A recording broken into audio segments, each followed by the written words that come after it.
7 हो गए, 8 हो गए, 9 हो गए, 10 हो गए, 11, 12, 13। अब ऐसे भोजन करते करते 16 दिन हो गए। मैया सीता जी बड़ी ही परेशान हो गई। कई बार तो आटा लगाया, बेल करके पूड़ी सेक करके परोसती भी जा रही हैं, लेकिन भोजन बनाते बनाते मैया सीता भी थक गई, परेशान हो गई।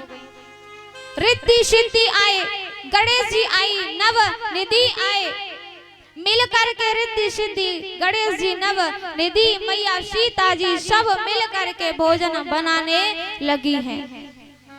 गणेश जी बेचारे सेकने के लिए बैठे हैं और मैया सीता पूड़ी सेक करके परोसती जा रही हैं, परोसती जा रही हैं। अब तो 17वें दिन शाम के समय मैया सीता जी ऋषि के सामने आई और कहा, महाराज, ऋषि ने कहा कि देवी अभी मैं आपसे कुछ वार्तालाप कर नहीं सकता, क्योंकि अभी तो मैं भोजन करने में बिजी हूँ, व्यस्त हूँ, अभी मैं आपसे कुछ भी वार्ता कर नहीं सकता।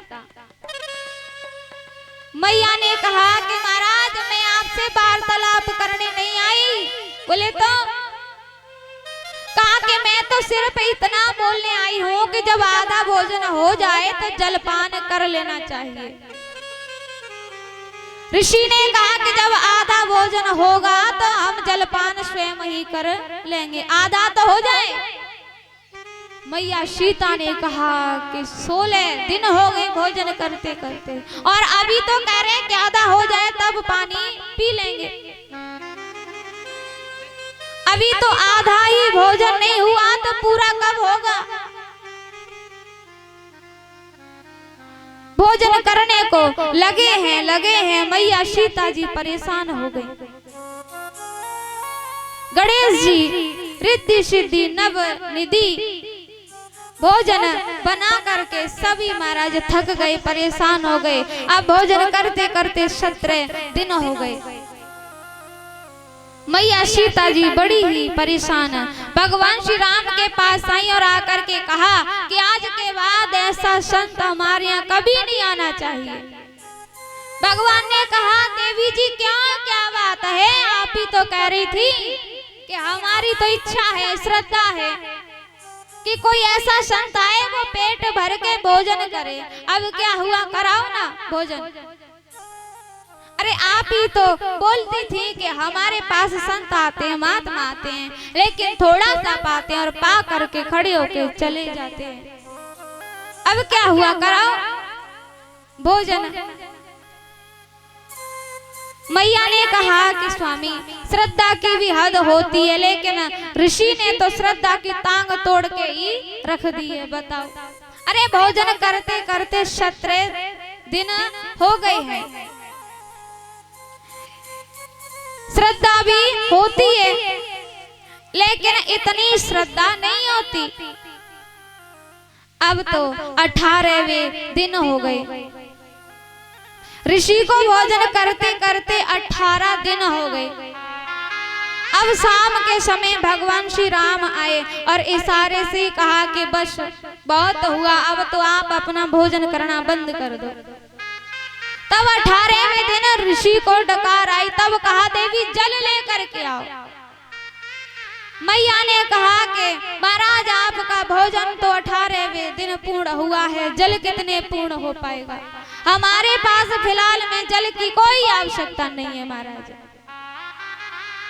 भगवान श्री राम आए और कहा कि आप तो संत हो, ऋषि हो, एक समाधि लगाओगे तो महाराज द्वापर युग आ जाएगा। कहा कि आप जलपान तो करें लेकिन अभी नहीं। कहा कब? द्वापर युग में। और इसी के कारण अगस्त जी आए हैं और एक कोने पर बैठ करके जलपान करने लगे हैं और एक कोने पर सुदर्शन चक्र बैठ करके जल को सुखाने लगा है। शेष आए हैं, उन्होंने आकर के चारों ओर से बांध लगाया है, बाहर का पानी अंदर ना आ जाए। ऐसे करके महाराज ब्रज में तो धूल उड़ने लगी है। अब तो गोविंद के पास में देवराज स्वयं चल कर के आए हैं और क्षमा मांगी है। लेकिन कहते हैं गोविंद ने इंद्र को तो क्षमा कर दिया है, लेकिन ब्रह्मा को क्षमा नहीं किया था। गलती तो दोनों ने ही की थी, लेकिन ब्रह्मा को क्षमा नहीं किया था।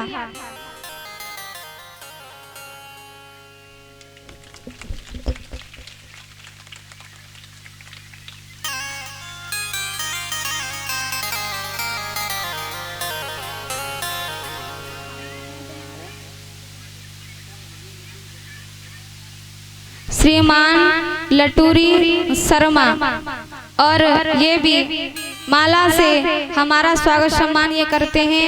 भगवान से विनती है, गुजारिश है कि भगवान इनको हमेशा खुश बनाए रखे और सभी जोरदार तालियों के साथ में इनका स्वागत सम्मान करें। बोलिए वाके बिहारी लाल की जय जय श्री राधे श्याम।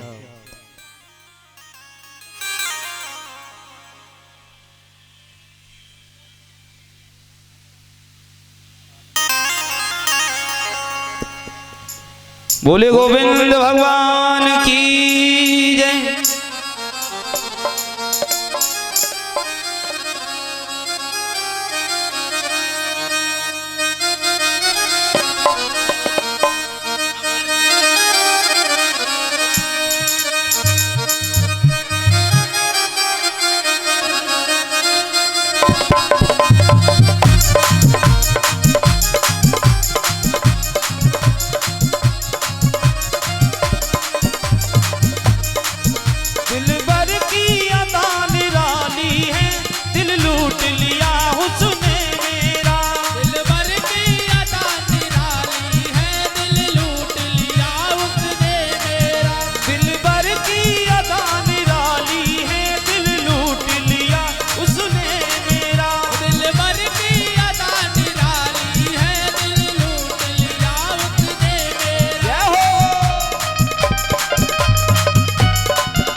दिल लूट लिया उसने मेरा, दिल लूट लिया उसने मेरा, दिल लूट लिया उसने मेरा, दिल लूट लिया उसने मेरा। दिल भर की हो प्यारे की, हो प्यारे की अदा निराली है, दिल लूट लिया उसने मेरा। दिल भर की अदा निराली है, दिल लूट लिया उसने मेरा।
राधे राधे राधे।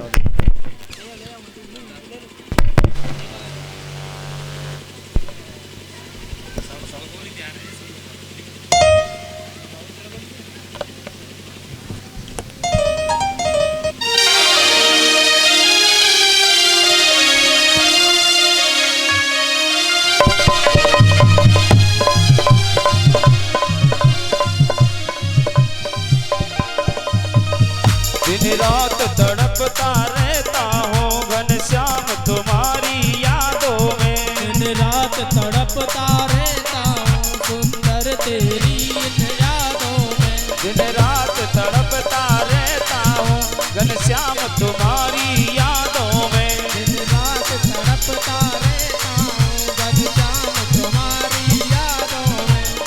वो कान्हा की सूरत प्यारी है, दिल लूट लिया उसने मेरा।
दिलबर की अदा निराली है, दिल लूट लिया उसने मेरा।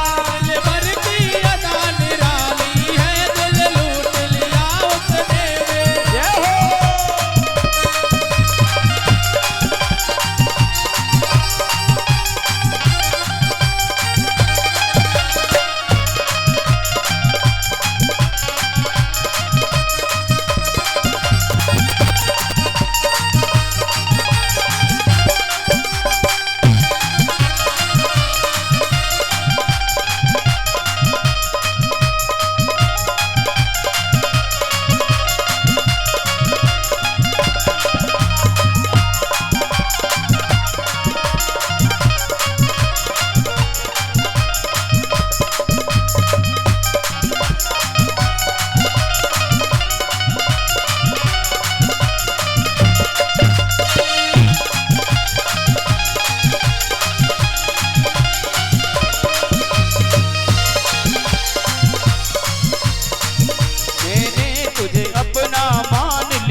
उसने मेरा दिल लूट लिया उसने मेरा।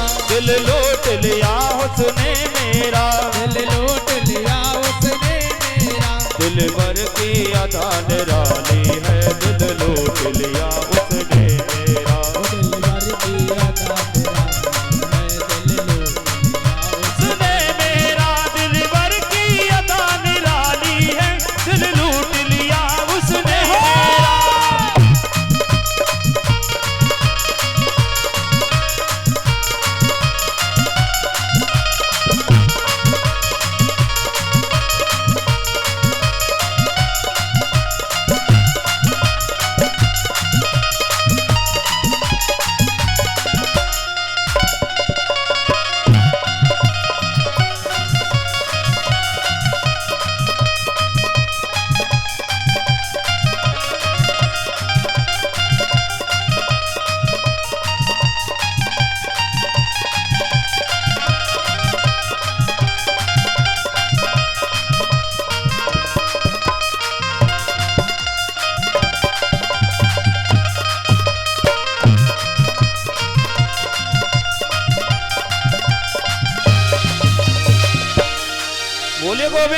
भगवान की जय।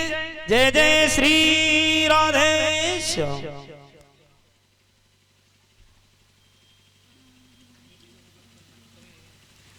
जय श्री राधे श्री राधे। बोली बांके बिहारी लाल की जय। श्रीमान भगवान सिंह और श्रीमान रामनाथ और श्रीमान रामेश्वर ये भी माला से हमारा स्वागत सम्मान करते हैं। भगवान से विनती है, गुजारिश है कि भगवान इनको हमेशा खुश बनाए रखे और सभी जोरदार तालियों के साथ में इनका स्वागत सम्मान करें।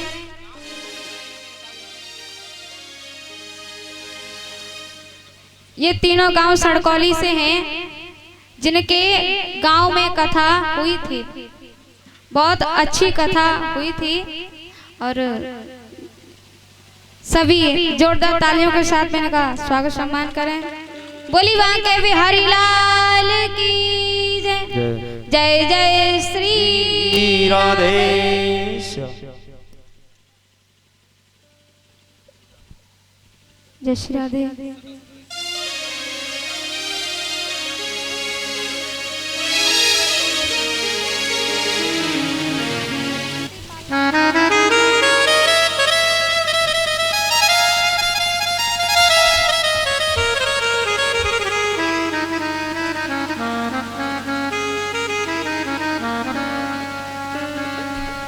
जय श्री राधे।